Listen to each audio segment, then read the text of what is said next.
Can you hear me now? Very good. Thank Verizon for that.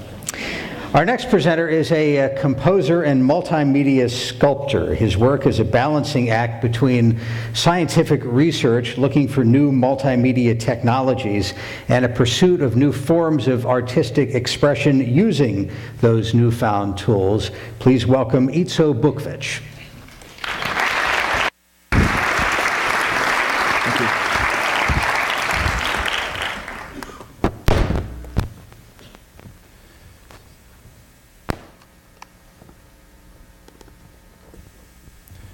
All right, just a few moments to set up. Will that be enough? Oops. The other way.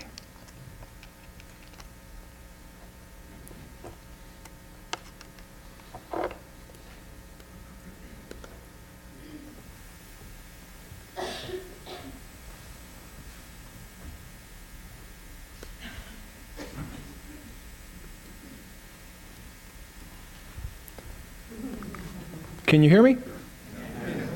Okay, can you hear me now? Since TEDx, at TEDx, time is such a precious commodity, I figured I could combine somehow my title and a sound check. Actually, judging from the title, some of you might be wondering whether I'll try to sell you a cell phone with a 2-year contract. Well, worry not, this is TEDx, and I've been told time and over, thou shalt not sell from the stage, so you're safe. Actually, what I wanted to talk to you about today is what I consider to be rediscovering the true potential of our hearing and opportunities such a journey might bring about. But before we go there, allow me to set the stage. Oral perception, like other senses, occurs in our brain. And while some would argue because our visual perception takes up most of our brain's power in comparison to other sensory inputs, that we are overly visual beings, others will argue that simply because something is computationally intensive, that does not necessarily mean it's also dominant. Within the context of this talk, however, I would like to go and take it one step further and argue that any kind of sensory dominance that we might have is actually a cultural phenomenon. Consider for a moment this picture, or these set of pictures. It's a stark contrast. You have these speakers that keep getting smaller and these screens that keep getting bigger. I mean, look at that thing, 180 inches. I mean, you topple that thing over and you can play pool on it, right? So, why such a contrast? Let me tell you. I'm a huge fan of Stephen Colbert. And while I'm sure I'm nowhere near as entertaining as he is, I'm hoping he won't mind me borrowing his nifty word segment for a moment. So let's try this. Here we go. All right, so I'm going to kind of try to look 2 different ways at the same time, so I might look cross-eyed for a moment there. But consider for a moment the fact that we're capable of aptly compensating lack of one sensory input by amplifying another. So for instance, if you're in a dark room, you might be relying upon your tactile, your hearing, maybe your even sense of smell and taste.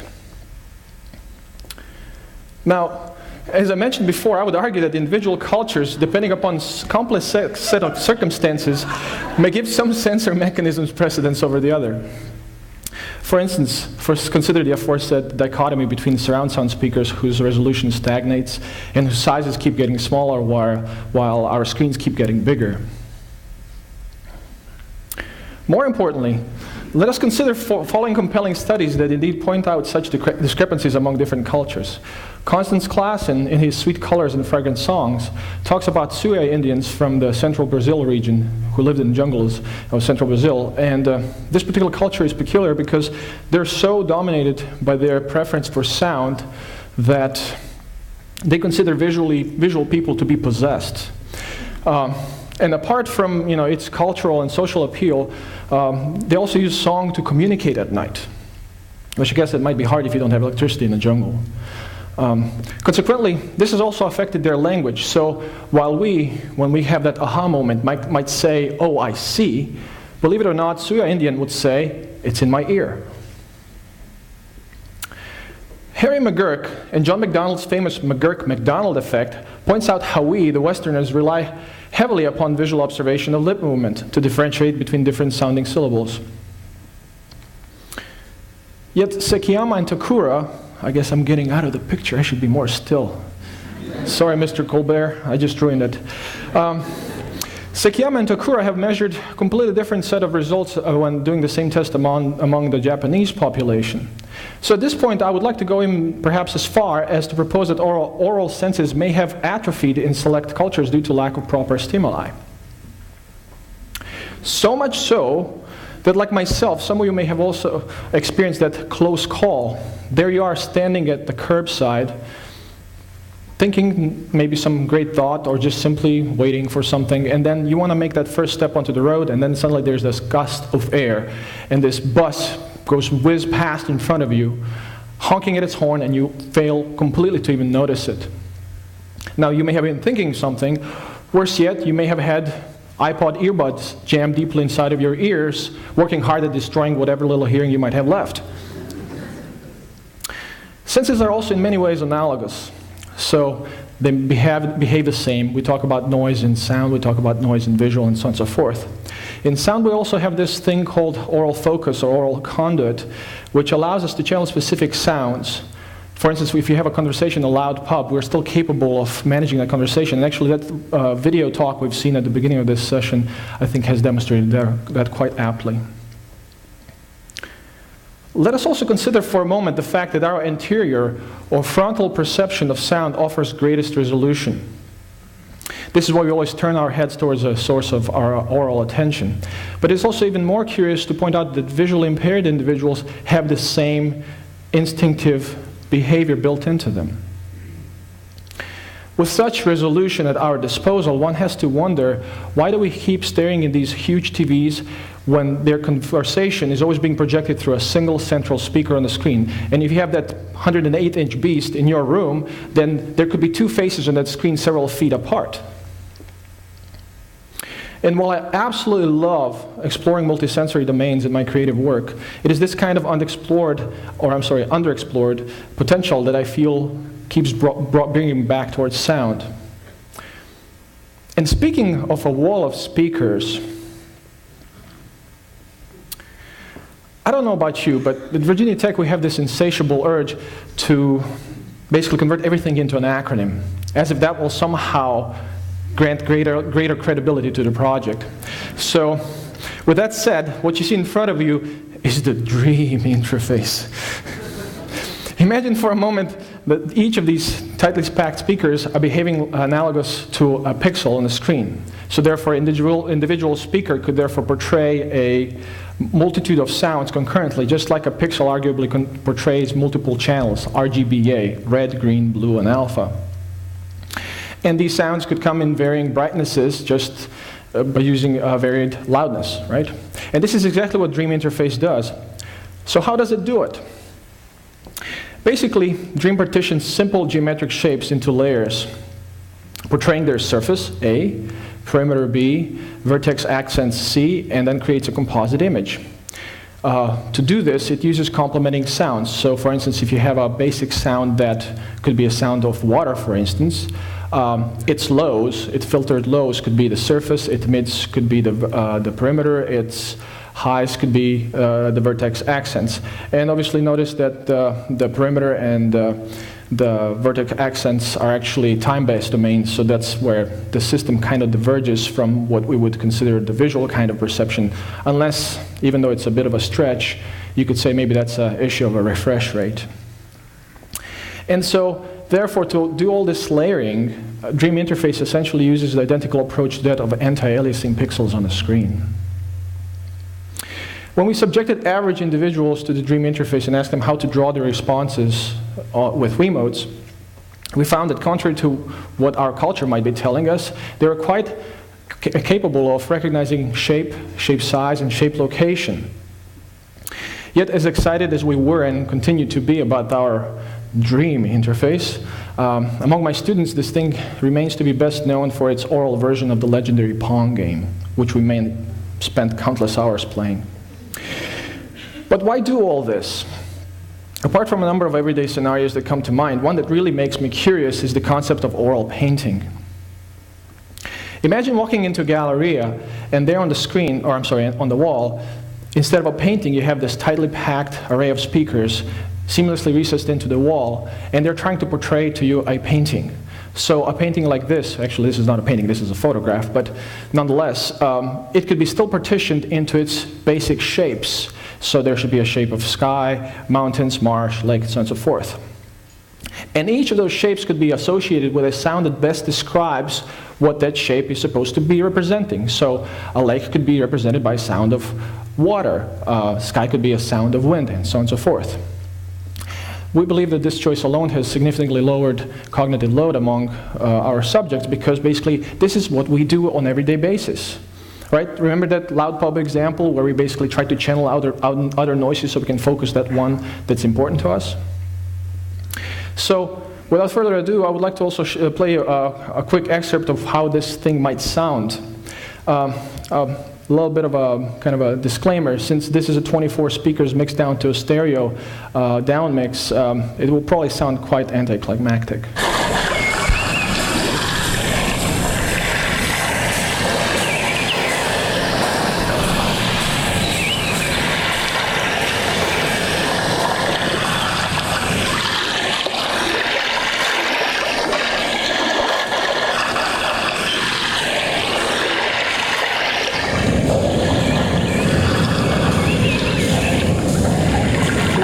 Now is that different layers are being accentuated and brought forward, like this last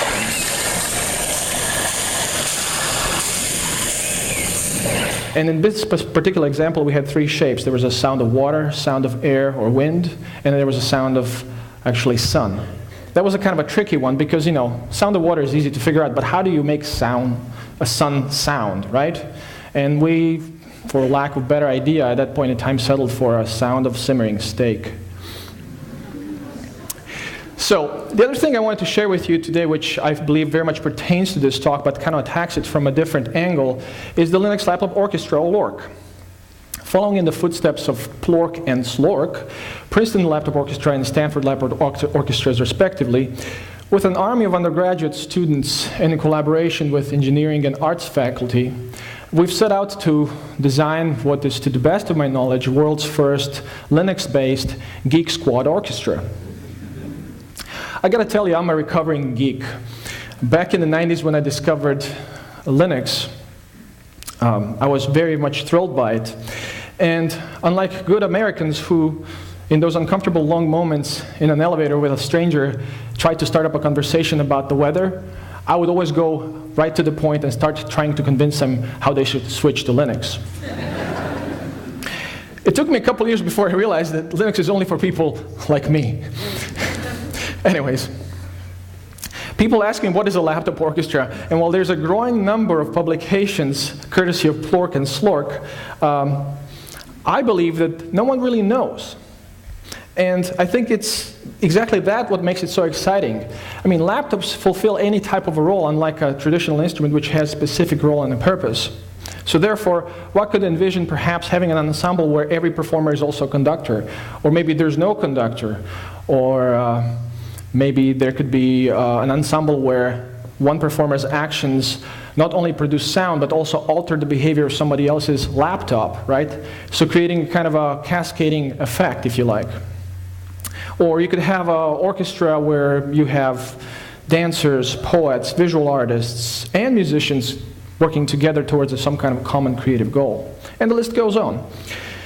Goals we've set before LORC include also affordability for the purpose of widespread dissemination. So on some level, we're hoping that one day maybe we'll become maybe a musical counterpart to the famous OLPC initiative, although I'm probably dreaming. And yes, we are using Wiimotes to play music. While somewhat tangential to my main point, what is particularly curious about the laptop orchestra concept is that it offers a level playing field. So basically, individuals from all walks of life and professions basically have the same prerequisites. Just because you played the piano for 20 years, that doesn't make you any better lorchist, if you like. And I believe this allows students to explore multidimensional nature of creativity and offers them the benefit of unique collaborative synergy of an orchestra. I wholeheartedly agree with Sir Ken Robinson's famous TED Talk, where he talks about wrong approaches in education can really stifle creativity. And I'm wholeheartedly against the notion of STEM without the arts we are trying to somehow bestow upon our students in the United States. I'm, however, not so sure about his view of educators. Call me hopeless optimist, but I think it's not that we're not trying to change the way education works. I think it's just that, like with any other big institutions, it takes time to do so. So how does a laptop orchestra fit within the scope of this talk? One word: hemispherical speakers. And I should learn to count. Ironically, these were once wooden IKEA salad bowls, and they now house 6 speaker cones and amplifiers, thus being capable of emanating sound in all directions, just like an acoustic instrument would. Their design is in large part indebted to the work of Dan Truman and Perry Cook and others from Princeton. And what makes them unique in that they allow electronic instruments and technology to attain that spatial presence and wean themselves from the generic PA systems that we commonly have in spaces where we perform, and whose purpose is basically to deliver equal amount of sound to just about anybody in the audience, no matter where they are located. This is particularly true of rock concerts, where sound is more often than not effectively monaural. Consider for a moment the stage, the claw stage that U2 has recently used in its concert tour. It's an amazing work, craftsmanship. It's a work of art. And this kind of monaural approach certainly offers great opportunities for design, but it does little to challenge our spatial awareness of sound. On the other hand, in an acoustic performance, like in a concert, in a classical concert, one can really discern all kinds of nuances between different choirs as they have that interplay. For instance, now the strings are playing, and then there's horns that are kicking in, and then the percussion comes in from the back, and so on and so forth. This is one of the many things we're keen on exploring as we research this new world of Lork. And as many times as I've tried to talk about Lork, I keep rediscovering it's not easily put into words. Or maybe I'm just not that good about it. So perhaps the best way to get an idea of what we're currently trying to do with Lork is to share a brief video from a rehearsal we had earlier this week.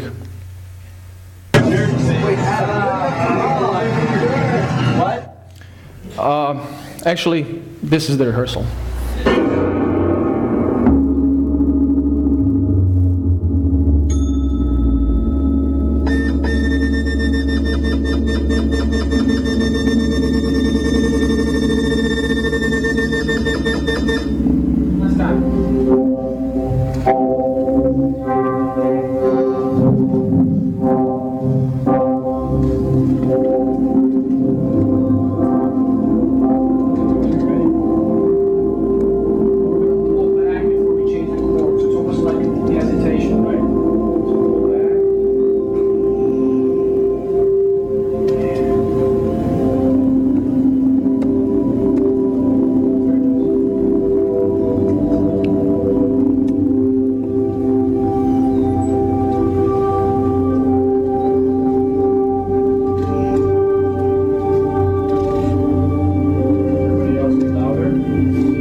Thank you.